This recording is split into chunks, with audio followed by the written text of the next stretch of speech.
ഞാൻ ഈ ഖാസിമിയെ വെല്ലുവിളിക്കണം. ആൺകുട്ടിയാണെങ്കിൽ താങ്കൾ ഏറ്റെടുക്കണം ഈ വെല്ലുവിളി. കാസിം ഉസ്താദ് നിങ്ങളെ വെല്ലുവിളിക്കാണ്. പക്ഷെ ഇപ്പൊ നിങ്ങൾ ഇതിൽ ഇടപെടണ്ട. കാരണം അത്രമാത്രം ഒന്നും ഇവരെ മറുപടി ഉണ്ടാവൂല. ആവശ്യമാണെങ്കിൽ അത്രമാത്രം ഗൗരവമുള്ള വിഷയത്തിൽ ഉണ്ടോ എന്ന് പരിശോധിക്കട്ടെ.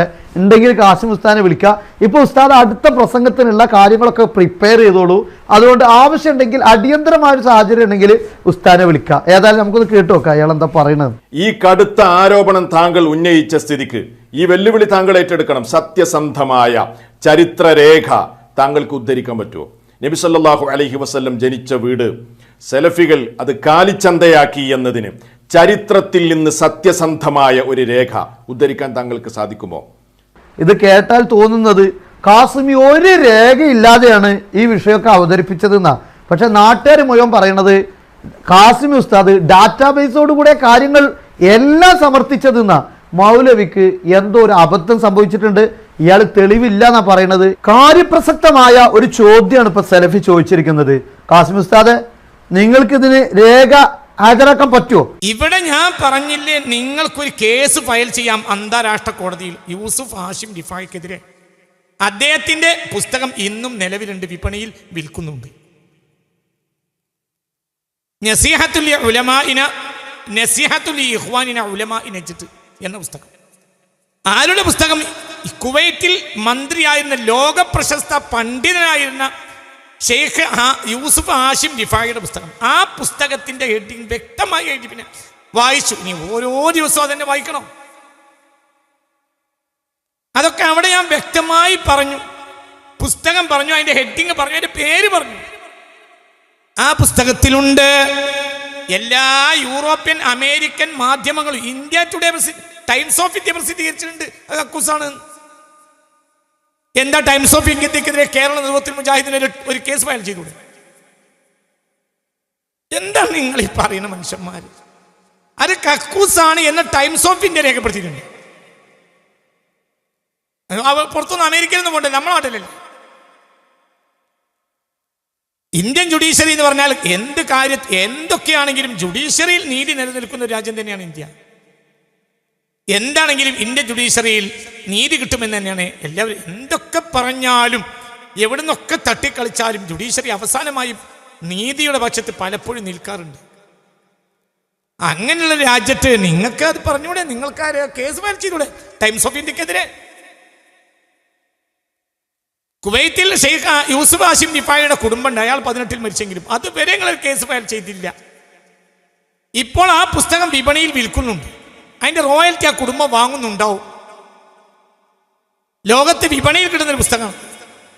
ആ പുസ്തകത്തിൽ അദ്ദേഹം പറഞ്ഞിട്ടുണ്ട്, ഇതാ അത് കക്കൂസാണ്. ഫൈനൽ ഖൗഫു മിനല്ലാഹ്, പിന്നെ പടച്ചോനെ പേടി എവിടെയാണ്? ഇത് ഞാൻ പറഞ്ഞ തെറ്റായിപ്പോയി. അത് കക്കൂസ് ആയിരുന്നില്ലാണ്. മരണം വരെ ഷെയ്ഖ് യൂസുഫ് ഹാഷിം റിഫായി പറഞ്ഞ ഒരു രേഖ ലോകത്തില്ല. എന്ത് മനുഷ്യന്മാരാ നിങ്ങൾ? എന്തിനാ എന്റെ മേക്കിട്ടേർന്ന്? ഇത്രയേറെ ചരിത്ര വസ്തുതകൾ വിശദീകരിച്ചിട്ടും നിങ്ങൾക്ക് എന്ത് പറ്റി മനുഷ്യന്മാര്? ഏതായാലും അതിനു മുമ്പ് ഒരു പ്രധാനപ്പെട്ട ഒരു കാര്യം പറയണ്ടേ.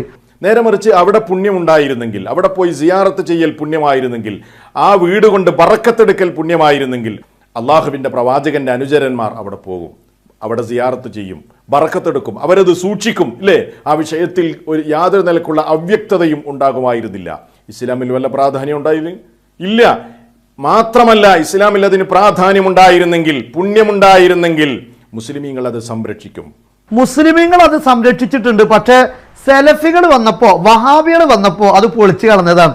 അതുവരെ അവിടെ പള്ളിയായിരുന്നല്ലോ സലഫി. അത് സംരക്ഷണത്തിന്റെ ബാക്കിയാണല്ലോ. സംരക്ഷിക്കുക എന്ന ഉദ്ദേശം ഉണ്ടായത് കൊണ്ടാണല്ലോ അവിടെ പള്ളി ഉണ്ടാക്കിയത്. അത് നിങ്ങൾ പൊളിച്ചതല്ലേ? പിന്നെ മുസ്ലിമീങ്ങൾ അത് സംരക്ഷിക്കൂല എന്നുള്ള ചോദ്യത്തിന് എന്താ അർത്ഥമാണ് സലഫി ഉള്ളത്? മുസ്ലിമീങ്ങൾ അത് സംരക്ഷിക്കും. അതിനെ സംബന്ധിച്ചുള്ള പരാമർശങ്ങൾ കിതാബുകളിൽ കാണും, കർമ്മശാസ്ത്ര ഗ്രന്ഥങ്ങളിൽ കാണും, ഹദീസുകളിൽ കാണും.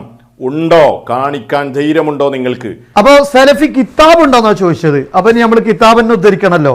ഏതായാലും മഹാനായ ഇമാം നവവി റളിയല്ലാഹു അൻഹുവിന്റെ ഈവാഹ് എന്നാണ് ഞാൻ വായിക്കുന്നത്. കാരണം ഹജ്ജുമായിട്ട് ബന്ധപ്പെട്ട വിഷയം, മക്കയിൽ സന്ദർശിക്കേണ്ട സ്ഥലങ്ങളൊക്കെ ആ കിതാബിലാണല്ലോ പറയാ. സലഫി ബുറൈദയിലാണല്ലോ നിൽക്കുന്നത്.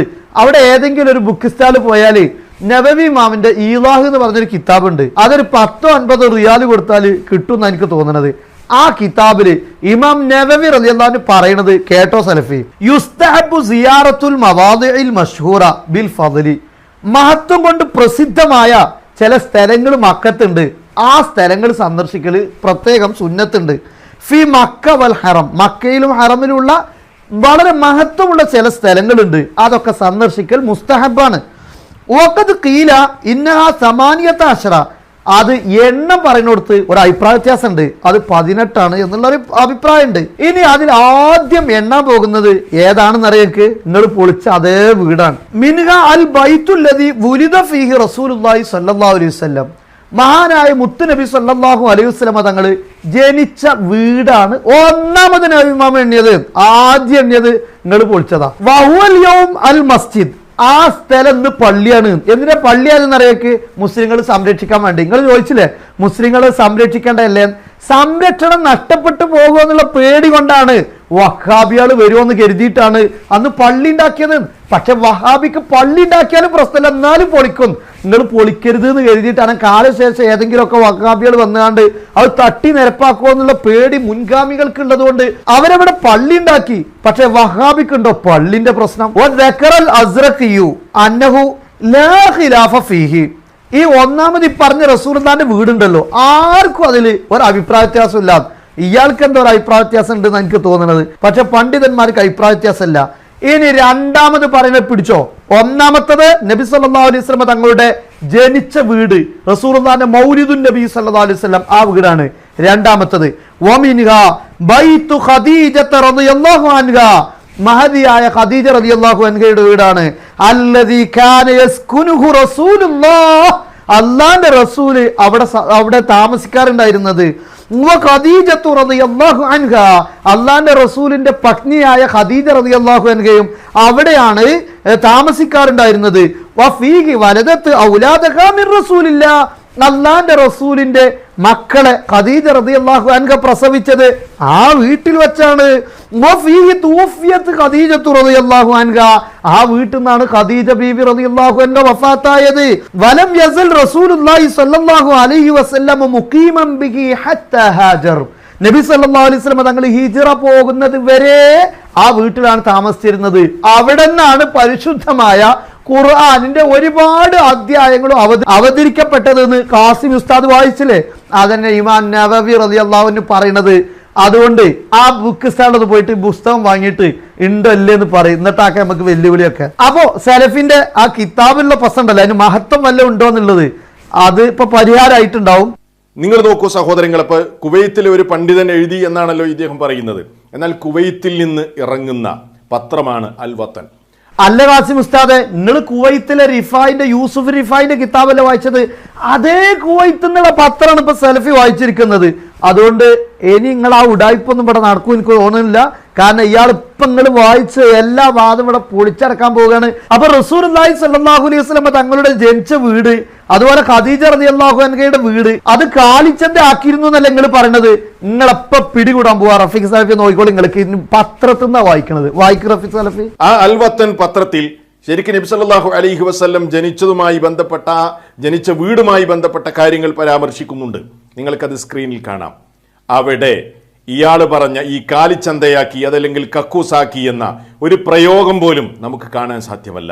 പച്ചക്കളവാണത്. ഔദ്യോഗികമായി നിങ്ങൾ കേട്ടോ, ഇതാ കാണാം. അൽ മക്കാനുല്ലദി വുലിദ ഫീഹി റസൂലുള്ളാഹി സ്വല്ലല്ലാഹു അലൈഹി വസല്ലം മഅറൂഫുൻ വ മഅലൂമുൻ അൽ ആൻ. നബി സല്ലല്ലാഹു അലൈഹി വസല്ലം ജനിച്ച സ്ഥലം അറിയപ്പെട്ടതാണ്. ഇത് ഔദ്യോഗികമായിട്ടുള്ള പത്രമാണ് ഇപ്പൊ ഇയാൾ വായിച്ചത്. അതുകൊണ്ട് അതിൽ എല്ലാ നിലക്കുള്ള ഔദ്യോഗികത ഉണ്ടാവും, അതിൽ സംശയമൊന്നും ഉണ്ടാവില്ല. ആ പുസ്തകത്തിൽ, ആ പത്രത്തിൽ പറയാണ് ഇത് മഅലൂമുൻ വ മഅറൂഫുൻ വ മഅലൂമുൻ, ഇത് അറിയപ്പെട്ട കാര്യമാണ്, ആർക്കും സംശയമില്ല. അതുകൊണ്ട് ഈ വിഷയത്തിൽ റഫീഖ് സലഫിക്ക് സംശയം ഉണ്ടാകാൻ പാടില്ല. ഇനി ഇയാൾക്ക് തന്നെ തോന്നുന്നുണ്ട്, പിന്നെ കുറച്ച് കഴിഞ്ഞിട്ട് ഇയാള് ഈ വോയിസിന്റെ അവസാനം പറയുന്നുണ്ട് അതിലെന്തോ അഭിപ്രായ വ്യത്യാസം ഉണ്ട്. എന്താണ് ഈ പറഞ്ഞുകൊണ്ടിരിക്കുന്നത്? സത്യം പറഞ്ഞാൽ ചരിത്രം ശരിക്ക് പരിശോധിച്ചു കഴിഞ്ഞാൽ അള്ളാഹുവിൻ്റെ പ്രവാചകൻ എവിടെയാണ് ജനിച്ചു വീണത് എന്ന കാര്യത്തിൽ വരെ പണ്ഡിത ലോകത്ത് ചരിത്രകാരന്മാർക്കിടയിൽ അഭിപ്രായ വ്യത്യാസമുണ്ട്. അല്ല സലഫി, നിങ്ങളിപ്പോ ഈ വത്തനും അൽവത്തനും വായിച്ചില്ലേ? അവിടെ പറഞ്ഞ റസൂലുള്ളാഹിന്റെ ജനിച്ച സ്ഥലം എന്ന് പറഞ്ഞത് മഅറൂഫുൻ വ മഅലൂമുൻ, എല്ലാവർക്കും അറിയുന്ന കാര്യം. ഇൽമു എന്ന് പറഞ്ഞ ഉറപ്പുള്ള കാര്യത്തിനല്ലേ മഅലൂം എന്ന് പറയാ. എന്താ സലഫി നിങ്ങൾക്ക് പറ്റിയത്? ഇത് നിങ്ങളിതാ ഒരിക്കൽ പറയുന്നു അറിയപ്പെട്ട കാര്യമാണ്, ഉറപ്പുള്ള കാര്യമാണ്, പിന്നെ പറയുന്ന പണ്ഡിതന്മാർക്ക് അഭിപ്രായ വ്യത്യാസം ഉണ്ട്. നബിമാം ഈലാഹിൽ പറയാൻ അതിൽ അഭിപ്രായ വ്യത്യാസം ഒന്നും ഇല്ലെന്ന്. വബുനിയ ഫൗക്കൽ മഖാൻ, ആ സ്ഥലത്തിന്റെ മീതെ അതല്ലെങ്കിൽ അവിടെ നിർമ്മിക്കപ്പെട്ടു മസ്ജിദുൻ, ഒരു പള്ളി. സുമ്മ ഹുദിമ, പിന്നീട് ആ പള്ളി തകർക്കപ്പെടുകയും ചെയ്തു. ലിക്കസറത്തി തബറുക്കിൻ നാസി ബിഹി, അവിടെ വന്ന് ജനങ്ങൾ ആ പള്ളി കൊണ്ട് ആ പള്ളിയിൽ തബറുക്കെടുക്കാൻ തുടങ്ങി. അങ്ങനൊന്നും ഇസ്ലാം പഠിപ്പിക്കാത്തത് കൊണ്ട് തന്നെ കൃത്യമായ പണ്ഡിതന്മാർ ഇടപെട്ട് അത് പൊളിച്ചു കളഞ്ഞു. സുമ്മ ബുനിയത്ത് ഫിൽ മക്കാനി അമാറ, എന്നിട്ട് പിന്നെ അവിടെ ഒരു ബിൽഡിംഗ് ഉണ്ടാക്കുകയാണ് ചെയ്തത്. അല്ല, ഇതിലിപ്പം കാസിമി ഉസ്താദ് പറഞ്ഞതിനെ ഗണ്ണിക്കണ വല്ല ഭാഗം നിങ്ങൾ കേട്ടോ? കാസിമി പറഞ്ഞ അവിടെ പള്ളി ഉണ്ടായിരുന്നു, പള്ളി പൊളിച്ചു എന്ന് ഇയാൾ തന്നെ പറയുന്നുണ്ട്. സലഫി അത് വായിക്കണ നിങ്ങൾക്ക് ലജ്ജ ഉണ്ടായില്ലേ? കാരണം കർസേവ അല്ലെങ്കിൽ നടത്തിയത് സാക്ഷാൽ ഫാസിസ് അല്ലേ സെലഫി നിങ്ങൾ ചെയ്തത് എന്ന് സ്വന്തം നിങ്ങൾ തന്നെ അംഗീകരിക്കുകയാണല്ലോ. വീട് പൊളിച്ചു എന്ന് പറഞ്ഞാൽ ന്യായീകരിക്കാൻ പറ്റും സലഫി. ഇപ്പൊ നിങ്ങൾ പള്ളി പൊളിച്ചു എന്നാ പറഞ്ഞത്, അവിടെ ഉണ്ടാക്കിയിരുന്ന പള്ളി പൊളിക്കപ്പെട്ടു എന്നാ ഇപ്പൊ നിങ്ങൾ പറയണത്. കാസിമി പറഞ്ഞ എന്താണ്? പ്രസവിക്കപ്പെട്ട സ്ഥലത്ത് പള്ളി ഉണ്ടായിരുന്നു, ആ പള്ളി പൊളിച്ചു. എന്നിട്ട് നിങ്ങൾ പറയാണ് സുമ്മ ബുനിയ, പിന്നെ അവിടെ ഉണ്ടാക്കിയ ഒരു ലൈബ്രറി ഉണ്ടാക്കി എന്നാ പറഞ്ഞത്. അതും കാസിമി ഉസ്താദ് പറഞ്ഞിടണല്ലോ അവിടെ ലൈബ്രറി ഉണ്ടാക്കിയെന്ന്. പക്ഷെ ഈ രണ്ടിന്റെ ഇടയിൽ ഒരു കാലം ഉണ്ടായിരുന്നല്ലോ സലഫി, അതെന്തെങ്കിലും മിണ്ടാത്തത്? അത് എന്തുകൊണ്ട് നിങ്ങൾ മിണ്ടിയില്ല? ഈ വസ്തൻ എന്ന് പറഞ്ഞ ഈ പത്രത്തിൽ കാസിമി പറഞ്ഞ കാലിച്ചന്തയാക്കി അല്ലെങ്കിൽ സൂക്കുൽ വനം സൂക്കുൽ ബഹായിമാക്കി എന്നതിന് എതിരായി നിങ്ങൾ വായിച്ച പത്രത്തിലുണ്ടെങ്കിൽ ഞങ്ങളെ വെല്ലുവിളിക്കുകയാണ്. കാസിമി ഉസ്താദ് ഇയാൾ ആദ്യം കൊണ്ടുവന്ന രേഖന്നെ ശരിയല്ല, നിങ്ങൾ പറഞ്ഞതിന് എതിരെ ഒരു കാര്യം പറയാൻ കൊണ്ടുവന്ന തെളിവിലില്ല. കാരണം ആദ്യം പള്ളി പൊളിക്കപ്പെട്ടു, പിന്നെ അവിടെ ലൈബ്രറി ഉണ്ടാക്കിന്, പിന്നെ ഉണ്ടാക്കി എന്ന് പറഞ്ഞതിന്റെ ഇടയിലൊരു കാലുണ്ട്. ആ കാലഘട്ടത്തിലെ സംഭവമാണ് കാസിമി ഉസ്താദ് കിതാബിലൂടെ വായിച്ചത്. നിങ്ങൾ മിണ്ടാതെ പോയതല്ലേ? അതിന്റെ ഇടയിൽ എന്നാണ് പള്ളി പൊളിക്കപ്പെട്ടത്? ഡേറ്റ് പറയും സലഫി. എന്നാണ് അവിടെ ഈ പറയുന്ന ലൈബ്രറി നിർമ്മിക്കപ്പെട്ടത്? ഡേറ്റ് പറയും. ഇതിന്റെ ഇടക്ക് കുറച്ച് വർഷങ്ങൾ കഴിഞ്ഞു പോയിട്ടുണ്ട്. ആ കാലത്താണ് ഇവിടെ കാലിച്ചന്ത ഉണ്ടായിരുന്നത്. അതുകൊണ്ട് തന്നെ നിങ്ങൾ പറഞ്ഞ തെളിവ് കാസിമി ഉദ്ധരിച്ച വിഷയങ്ങളുമായി യാതൊരു അർത്ഥത്തിലും ഗണ്ണിക്കുന്നില്ല. ഈ പത്രത്തിൽ കാസിമി പറഞ്ഞത് തെറ്റാണെന്ന ഒരു വാദവുമില്ല. ഒന്നാമത്തേത് പള്ളി തകർക്കപ്പെട്ടു, അത് കാസിമി സമ്മതിച്ചതാണ്. പിന്നീട് അവിടെ ലൈബ്രറി നിർമ്മിക്കപ്പെട്ടു, ആളെ പേര് സഹിതം അദ്ദേഹം പറഞ്ഞിട്ടുണ്ട്, വർഷവും പറഞ്ഞിട്ടുണ്ട്. പക്ഷെ ഇതിന്റെ ഇടയിൽ ഒരു നീണ്ട കാലം ഉണ്ടായിട്ടുണ്ട് എന്ന് കാസിമി പറഞ്ഞു. ആ സമയത്തായിരുന്നു അവിടെ ഉണ്ടായിരുന്ന കാലിച്ചന്ത. ഇത് എന്തുകൊണ്ട് നിങ്ങൾ മറച്ചു വെച്ചു? മക്കയിലെ മക്തബ അതായത് ലൈബ്രറിയാണ് അവിടെ സ്ഥിതി ചെയ്യുന്നത്. ബനാഹ അഷെയ്ഖ് അബ്ബാസ് അൽ ഖത്താൻ. അബ്ബാസ് അൽ ഖത്താൻ എന്ന് പറയുന്ന ഷെയ്ഖാണ് അത് നിർമ്മിച്ചത്. മിൻ മാലിഹി അൽ ഖാസ്, അദ്ദേഹത്തിന്റെ സ്വന്തം പണത്താൽ. അത് ഹിജറ 1371 നടക്കുന്നത്. കണ്ടോ? അപ്പൊ 371 ഈ പറയുന്ന ഖഹ്താൻ എന്ന് പറഞ്ഞ വ്യക്തി അദ്ദേഹത്തിന്റെ സ്വന്തം പണം കൊണ്ടുണ്ടാക്കിയത്. ഇത് കാസിമി ഉസ്താദ് വായിച്ചിട്ടുണ്ട്. എന്നാലും സലഫി ഉളുപ്പുണ്ടോ നിങ്ങൾക്ക് ഇത് വായിക്കാൻ? കാരണം എന്താ? നിങ്ങൾ പൊളിച്ചു, പള്ളി പൊളിച്ചു, അവിടെ കാലിച്ചന്തയായി വർഷങ്ങളോളം കിടന്നിട്ടുണ്ട്. ആ സമയത്ത് പോലും നിങ്ങളുടെ മനസ്സിൽ അവിടെ ഇതൊന്ന് പുനർനിർമ്മിക്കണമെന്നോ അല്ലെങ്കിൽ ലൈബ്രറി ആക്കണമെന്നോ അല്ലെങ്കിൽ ഇത് സംരക്ഷിക്കണമെന്നെങ്കിലും ഒരു ചിന്ത പോലും നിങ്ങളുടെ ആരുടെയും മനസ്സിൽ വന്നിട്ടില്ല. ഒരു വ്യക്തി സ്വന്തം പണം ഉപയോഗിച്ച് നിർമ്മിച്ചു എന്ന് പറയാൻ നിങ്ങൾക്ക് ഉളുപ്പില്ലേ? ഇതല്ലേ കാസിമിയും പറഞ്ഞത്. നിങ്ങൾ അവിടെ എന്നിട്ടും ലൈബ്രറി ഉണ്ടാക്കിയിട്ടില്ല. ലൈബ്രറി ഉണ്ടാക്കിയത് വഹാബികളല്ല, അതൊരു വ്യക്തി നിർമ്മിച്ചതാണ്. അദ്ദേഹത്തിന്റെ മനസ്സ് പൊട്ടിയിട്ട്, കാരണം കാലികളെ കൊണ്ടിടക്കണ കണ്ടിട്ട് അയാളുടെ മനസ്സ് പൊട്ടിയിട്ടാണ് അയാൾ നിർമ്മിച്ചത്. ഇത് തന്നെയാണല്ലോ കാസിമി പറഞ്ഞിട്ടുള്ളത്. ഇതിപ്പോ അൽ വത്തൻ റിപ്പോർട്ട് ചെയ്തതാണ്. ഇവിടെ കാലിച്ചന്തയാക്കിയത് നിങ്ങൾക്ക് കാണാൻ കഴിയുന്നുണ്ടോ? ഇല്ല എന്നുള്ളത് കാണാൻ പറ്റുന്നുണ്ടോ? അതുമില്ല. കാരണം എന്താ? പൊളിച്ചത്, പള്ളി പൊളിച്ചതും കാണാണ്ട്, ഇവിടെ ലൈബ്രറി ഉണ്ടാക്കിയതും കാണാണ്ട്, പിന്നെ ലൈബ്രറി ഉണ്ടാക്കിയും. പക്ഷെ അതിന്റെ ഇടയിലുള്ള കാലം ആ കാലഘട്ടത്തിലുള്ളതാണ് കാസിമി വിശദീകരിച്ചിട്ടുള്ളത്. അതുകൊണ്ട് കാസിമിയെ തള്ളാൻ റഫീഖ് സലഫി നിങ്ങളുടെ ഒരു പത്രത്തിനും ഇതുവരെ ആയിട്ടില്ല.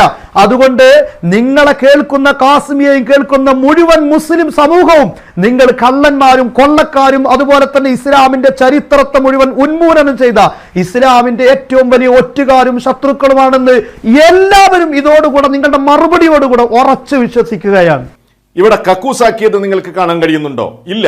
അപ്പോ ഇവരുടെ കൂട്ടത്തിലെ ഒരു സൂഫി പണ്ഡിതൻ അതല്ലെങ്കിൽ പിഴച്ച ആശയം പേറുന്ന ഒരാൾ തൻ്റെ പുസ്തകത്തിൽ സലഫികളെ സംബന്ധിച്ച് എഴുതി വെച്ച ഒരു കള്ള ആരോപണം, പച്ചക്കള്ളം എടുത്തുദ്ധരിച്ചുകൊണ്ട് സലഫികളെ തെറ്റിദ്ധരിപ്പിക്കുകയാണ് ഇയാൾ ചെയ്തത്. ആരുദ്ധരിച്ചു എന്ന് പറഞ്ഞത്? കാസിമി ഉദ്ധരിച്ചത് യൂസുഫ് ഹാഷിം അരിഫായിയാണ്. അദ്ദേഹം കുവൈത്തിലെ വാർത്താവിനിമയ മന്ത്രിയായിരുന്നു. 1964 അദ്ദേഹം വാർത്താവിനിമയ മന്ത്രിയായിരുന്നു. മാത്രമല്ല അതുപോലെ തന്നെ അദ്ദേഹം ക്യാബിനറ്റിലെ സഹമന്ത്രിയായിരുന്നു പിന്നീട്. അതോടൊപ്പം തന്നെ 1963, 74 കാലഘട്ടങ്ങളിൽ അദ്ദേഹം നാഷണൽ അസംബ്ലി മെമ്പറായിരുന്നു കുവൈത്തിലെ. അദ്ദേഹം ഒരു സാധാരണക്കാരനാണോ? അദ്ദേഹം പണ്ഡിതനാണ്. ഹാഷിം റിഫായിയെ കുറിച്ച് ആർക്കും പഠിച്ചാൽ കാണാം. അദ്ദേഹം കുവൈത്തിലെ വലിയ മതകാര്യങ്ങളെല്ലാം കൈകാര്യം ചെയ്തിരുന്ന ഒരു പണ്ഡിതനാണ്. അതോടൊപ്പം കുവൈത്തിലെ മന്ത്രിയായിരുന്നു. നിങ്ങൾ ഏതോ ഒരാളെ കൊണ്ടുവന്നു എന്ന് പറയാല്ലേ? ശരിക്കും നമ്മൾ മനസ്സിലാക്കണം, ലോകത്ത് ആദ്യമായി ഇത്തരം ആരോപണങ്ങളുമായി വന്നത് ഷിയാക്കളാണ്, അതുപോലെ തന്നെ ബ്രിട്ടീഷുകാരാണ്, ജൂതന്മാരാണ്. ഈ 3 കക്ഷികളാണ് സലഫികൾക്കെതിരെ ഇത്തരം ആരോപണങ്ങൾ ഉന്നയിച്ചത്.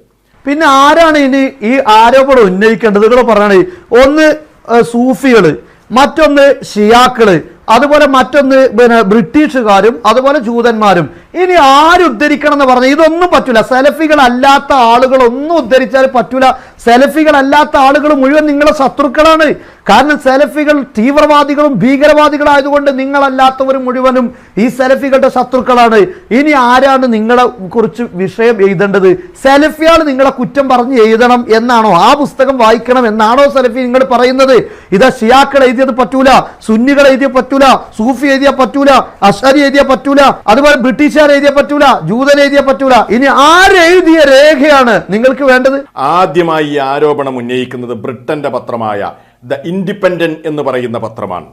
ഈ ഇൻഡിപെൻഡന്റ് പത്രമാണ് നബി സല്ലല്ലാഹു അലൈഹി വസല്ലമയുടെ പത്നിയുടെ വീട് കക്കൂസാക്കി എന്ന ദുരാരോപണം ഉന്നയിച്ചത്. അത് ഏതായാലും ഉഷാറായിട്ടുണ്ട്. കാരണം കൂടെ കിടക്കുന്നവനല്ലേ രാപ്പനി അറിയുള്ളൂ. കാരണം നിങ്ങളെ വഹാബി പ്രസ്ഥാനം പ്രചരിപ്പിക്കാൻ നിങ്ങൾക്ക് ഫണ്ട് തന്നത് ഈ പറയുന്ന പാശ്ചാത്യരാണല്ലോ. ഇപ്പോഴത്തെ കിരീടാവകാശി പറഞ്ഞില്ലേ, അമേരിക്കയിൽ നിന്ന് നൽകിയ അഭിമുഖത്തിൽ പറഞ്ഞില്ലേ, വഹാബി പ്രസ്ഥാനത്തെ പ്രചരിപ്പിക്കാൻ വേണ്ടി എല്ലാ നിലക്കുള്ള പിന്തുണ നൽകിയത് അല്ലെങ്കിൽ പ്രചരിപ്പിച്ചത് ശീതയുദ്ധകാലത്ത് പാശ്ചാത്യരുടെ നിർദ്ദേശപ്രകാരമാണ്. നിങ്ങൾ തന്നെയാണ് പറഞ്ഞത്. മാത്രമല്ല ഉസ്മാനികളെ തകർത്ത് നിങ്ങൾ നിങ്ങളുടെ വഹാബി രാഷ്ട്രം സ്ഥാപിക്കാൻ ബ്രിട്ടന്റെ സഹായത്തോടെ കൂടെയല്ലേ നിങ്ങൾ പോയത്? അങ്ങനെയുള്ള ബ്രിട്ടന്റെ സഹായത്തോടുകൂടെ അതുപോലെ തന്നെ പാശ്ചാത്യരുടെ സഹായത്തോടുകൂടെ നിർമ്മിക്കപ്പെടുകയും ചരിത്രം ഉന്മൂലനം ചെയ്യുകയും ചെയ്ത നിങ്ങൾക്ക് ഇനി ആരുടെ തെളിവാ വേണ്ടത്? നിങ്ങളെക്കുറിച്ച് ഏറ്റവും കൂടുതൽ ചരിത്രം പറയാൻ ഉതകുന്ന ഒരു വിഭാഗമുണ്ടെങ്കിൽ അത് ബ്രിട്ടീഷുകാർ തന്നെയാണ്, പാശ്ചാത്യർ തന്നെയാണ്. കാരണം നിങ്ങളെ നിർമ്മിച്ചതും നിങ്ങളെ ഭരണ കേന്ദ്രങ്ങളിൽ കൊണ്ടുവന്നതും തുർക്കികൾക്കെതിരെ നിങ്ങളെ തിരിച്ചതും നിങ്ങളുടെ വഹാബി രാഷ്ട്രം നിങ്ങൾക്ക് എല്ലാ ഒത്താശയോടുകൂടെ നിർമ്മിച്ചു തന്നതും ബ്രിട്ടൻ ആകുമ്പോൾ നിങ്ങൾക്ക് എങ്ങനെ ബ്രിട്ടന്റേത് പറ്റാതിരിക്കും? പിന്നെ നിങ്ങൾ ഷിയാക്കളെ കുറിച്ച് പറഞ്ഞാൽ നിങ്ങളും അതുപോലെ ഷിയാക്കളും ബായ് ബായിയാണ്. നിങ്ങൾക്ക് എന്നാണ് ഇറാനോട് പ്രശ്നം ഉണ്ടായത്? നിങ്ങൾക്ക് ഇറാനോട് പ്രശ്നം ഉണ്ടായത് ഷിയായുമായി നിങ്ങൾ വലിയ ബന്ധത്തിലായിരുന്നല്ലോ, നിങ്ങൾ വലിയ ഭായ് ഭായി ആയിരുന്നല്ലോ. എന്നാണ് നിങ്ങൾക്ക് ഇറാനോട് പ്രശ്നം ഉണ്ടായത്? എന്നാണ് നിങ്ങൾക്ക് ഷിയാക്കളോട് പ്രശ്നം ഉണ്ടായത്? അമേരിക്കക്കെതിരെ ഇറാനിലുള്ള ഷിയാക്കൾ തിരിഞ്ഞപ്പോ നിങ്ങളെ ശത്രുക്കളായി. കാരണം എന്താ? നിലവിലുണ്ടായിരുന്ന ഇറാന്റെ ഭരണാധികാരി അമേരിക്കയുടെ പാവയാണ്, പാശ്ചാത്യരുടെ പാവയാണ്, ബ്രിട്ടന്റെ പാവയാണ്. ആ പാവയാണ് നിങ്ങളും. അതുപോലെ തന്നെ നിലവിലെ പാവയും ഒരു അമേരിക്കന്റെയും ബ്രിട്ടന്റെയും മക്കളായിരുന്നു. അതുകൊണ്ട് തന്നെ ആ മകനെ നാട്ടുകാർ ഇറാനിൽ നിന്ന് അടിച്ചാട്ടി വേറെ ആള് കയറി വന്നിരുന്നപ്പോഴല്ലേ നിങ്ങൾക്ക് ഇറാനോടും ഷിയാക്കളോടും പ്രശ്നം ഉണ്ടായത്? അതിനു മുമ്പ് നിങ്ങളും ഷിയാക്കളും ഒരേ രൂപത്തിൽ ഒറ്റുകാരായി പ്രവർത്തിച്ചതല്ലേ ചരിത്രം? അത് കാസിമി തെളിവ് സഹിതം ഒരുപാട് വായിച്ചിട്ടുണ്ട്. അതുകൊണ്ട് ഞാൻ ആർക്കെങ്കിലും ആ ഭാഗം ഇനി അറിയാത്തതുണ്ടെങ്കിൽ കാസിമിയുടെ ആ പ്രസംഗം നിങ്ങൾ കേൾക്കണമെന്ന് ഓർമ്മപ്പെടുത്തുന്നു. താഴെ നമ്മുടെ ഡിസ്ക്രിപ്ഷനിൽ അതിന്റെ ലിങ്ക് ഉണ്ട്, അത് നിങ്ങൾ കേൾക്കണം. എന്തായിരുന്നു വഹാബികളും ഷിയാക്കളും തമ്മിലുള്ള ബന്ധമെന്ന് കൃത്യമായി അതിൽ അദ്ദേഹം അവതരിപ്പിക്കുന്നുണ്ട്. അതുകൊണ്ട് തന്നെ കാസിമി ഇനിയും തുടരുകയാണ്. ബഹുമാനപ്പെട്ട കാസിമി ഉസ്താദിനോട് പറയുന്നു, നിങ്ങൾ ഉദ്ധരിച്ച ഒരു തെളിവുകളെയും ഇവിടെ ഒരു നിലക്കും പരാമർശിക്കാൻ ഒരു വഹാബിക്കും കഴിഞ്ഞിട്ടില്ല. ഇപ്പൊ പറയുന്നു സൂഫിയാക്കൾ കൊണ്ടുവന്ന രേഖയാണ്, അതുപോലെ തന്നെ ബ്രിട്ടൻ കൊണ്ടുവന്ന രേഖയാണ്. ഒൻവാനുൽ മജിദ് ആരുടെ രേഖയാണ്? അദ്ദേഹം ഒരുപാട് സൗദി അറേബ്യയിൽ നിന്ന് പ്രസിദ്ധീകരിക്കപ്പെട്ട ചരിത്രങ്ങൾ വായിച്ചല്ലോ. മറുപടി ഉണ്ടായോ നിങ്ങളുടെ ഭാഗത്തുനിന്ന്? ഇപ്പൊ നിങ്ങൾക്ക് ബ്രിട്ടന്റെ പത്രം വായിച്ചതാണല്ലേ? കാരണം പത്രങ്ങളും ചരിത്രങ്ങളും പറയാൻ അത് പോരെ. പിന്നെ പറയുന്നു സൂഫികളും ഷിയാക്കളും പറഞ്ഞതാണ് നിങ്ങളുടെ ചരിത്ര രേഖ എന്നാണ്. ചരിത്രം ഉദ്ധരിക്കാൻ ആധികാരികമായി എന്താണ് നിബന്ധനയുള്ളത്? നിങ്ങൾ പറയണം. ഈ പറയുന്ന സൂഫികൾ അല്ലെങ്കിൽ ഷിയാക്കൾ പറഞ്ഞാൽ ചരിത്രം രേഖയാവുകയില്ലേ? ഇതുവരെ ഈ നിമിഷം വരെ ഖാസിമി ഉദ്ധരിച്ച ഒരു ചരിത്രപരമായ പരാമർശങ്ങളെയും തൊടാൻ പോലും ഒരു വഹാബിക്കും ഇന്ന് കേരളത്തിൽ സാധിച്ചിട്ടില്ല.